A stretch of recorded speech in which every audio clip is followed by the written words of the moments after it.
राधे राधे दोस्तों, आज हम शिव पुराण का पाठ शुरू करते हैं। शुरू करने से पहले मेरी आप सबसे विनती है कि मेरे चैनल को सब्सक्राइब, लाइक और शेयर करना ना भूलें, ताकि हम आपके लिए अच्छी अच्छी कथाएं और पुराणे ला सकें।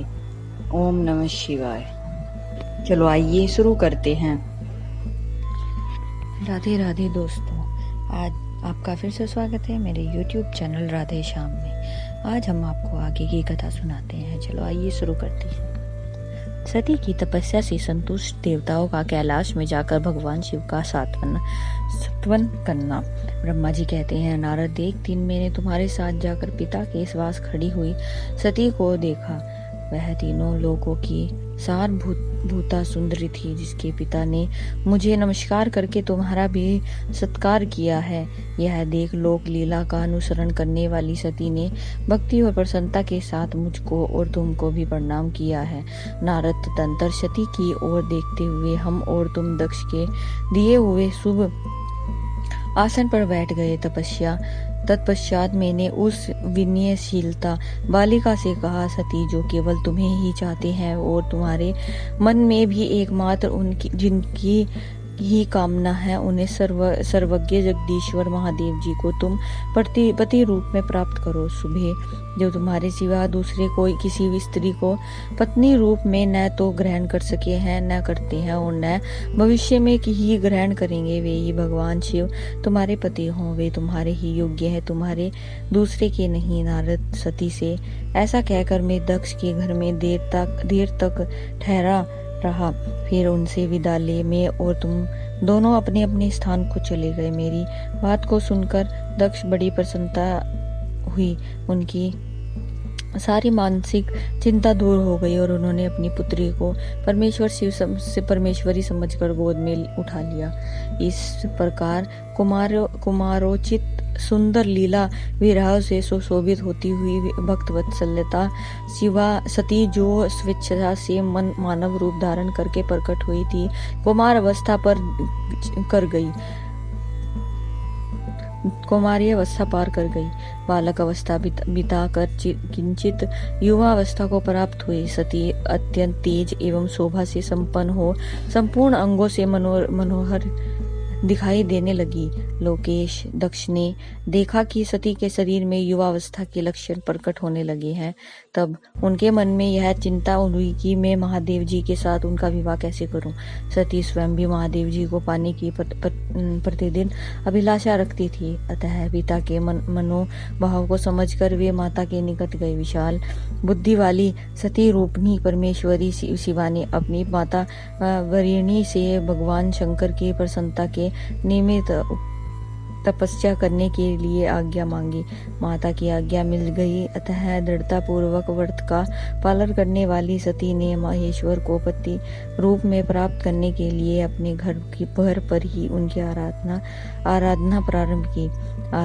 आश्विन मास में नंदा प्रतिपदा, षष्ठ और एकादशी तिथियों में उन्होंने भक्ति पूर्वक गुड़ भात और नमक चढ़ाकर भगवान शिव का पूजन किया और उन्हें नमस्कार करके उसी नियम के साथ उस मास को व्यतीत किया। कार्तिक मास की चतुर्दशी को सजाकर रखे हुए मालपुओं और खीर से परमेश्वर शिव की आराधना करके वे नित्य उनका चिंतन करने लगी। मार्गशीर्ष मास के कृष्ण पक्ष की अष्टमी तिथि को तिल, जौ और चावल से हर की पूजा करके ज्योति में दीप दिखाकर अथवा आरती करके सती दिन बिताती थी। पोष मास के शुक्ल पक्ष की सप्तमी को रात भर जागरण करके प्रातः काल खिचड़ी का नैवेद्य लगा के वे शिव की पूजा करती थी। माघ की पूर्णिमा को रात में जागरण करके सवेरे नदी में नहाती और गले वस्त्र से ही तट पर बैठकर भगवान शिव शंकर की पूजा करती थी। फाल्गुन मास कृष्ण पक्ष की चतुर्दशी तिथि को रात में जागरण करके उस रात्रि के चारों पहर में शिव जी की विशेष पूजा करती और नटों द्वारा नाटक भी कराती थी। चैत्र मास के शुक्ल पक्ष की चतुर्दशी को वे दिन रात शिव के स्मरण करती हुई समय बिताती और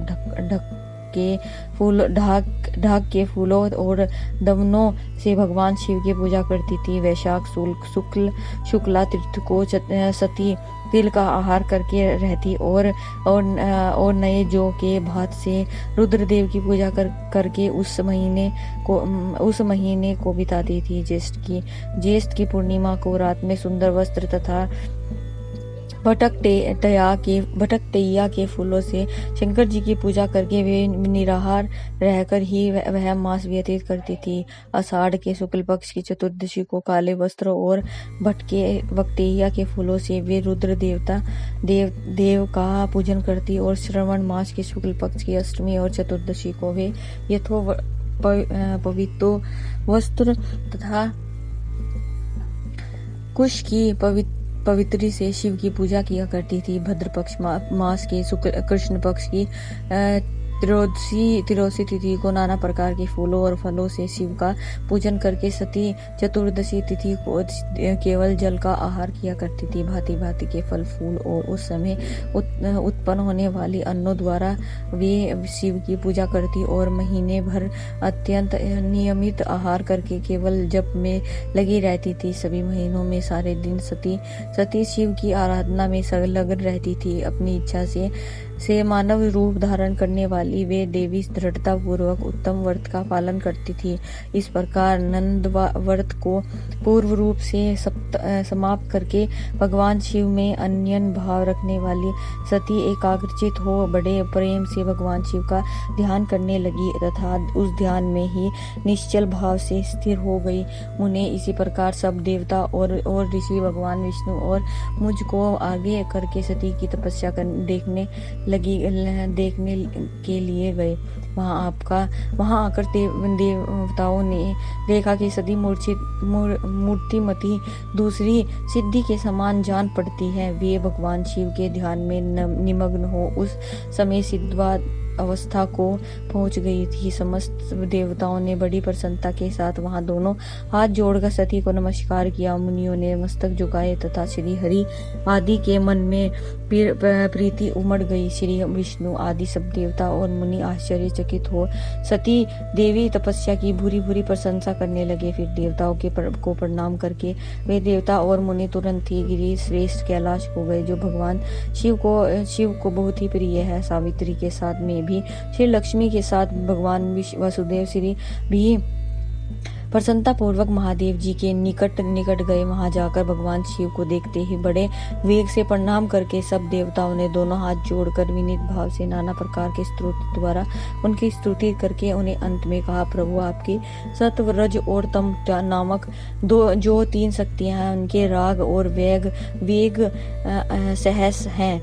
वेद यत्री अथवा लोक यत्री आपका स्वरूप है। आप शरणागतों के पालक हैं तथा आपकी शक्ति बहुत बड़ी है। आपकी कहीं कोई सीमा नहीं है। आपको नमस्कार है। दुर्गापते, आप जिनकी इंद्रियां दुष्ट हैं, वश में नहीं हो पाती, उनके लिए आपकी प्राप्ति का कोई मार्ग सुलभ नहीं है। आप सदा भक्तों के उद्धार में तत्पर रहते हैं। आपका तेज छिपा हुआ है। आपको नमस्कार है। आपकी माया शक्ति रूपा जो अहंक बुद्धि है, उससे आत्मा का स्वरूप ढक गया है। ततएव यह मूढ़ बुद्धि जीव अपने स्वरूप को नहीं जान पाता है। आपकी महिमा का पार पाना अत्यंत कठिन ही नहीं, सर्वथा असंभव है। हम आप महाप्रभु को मस्तक झुकाते हैं। ब्रह्मा कहते हैं, नारद इस प्रकार महादेव जी की स्तुति करके श्री विष्णु आदि सब देवता उत्तम भक्ति से मस्तक झुकाए प्रभु शिव जी के आगे चुपचाप खड़े हो गए। आज की कथा में समाप्त करते हैं। आगे की कथा हम आपको कल सुनाएंगे। ओम नमः शिवाय। अगर आपको मेरी वीडियो अच्छी लगी तो बेल आइकन दबाना ना भूलें, ताकि आपको मेरी आने वाली वीडियोस का नोटिफिकेशन मिलता रहे। धन्यवाद। ओम नमः शिवाय।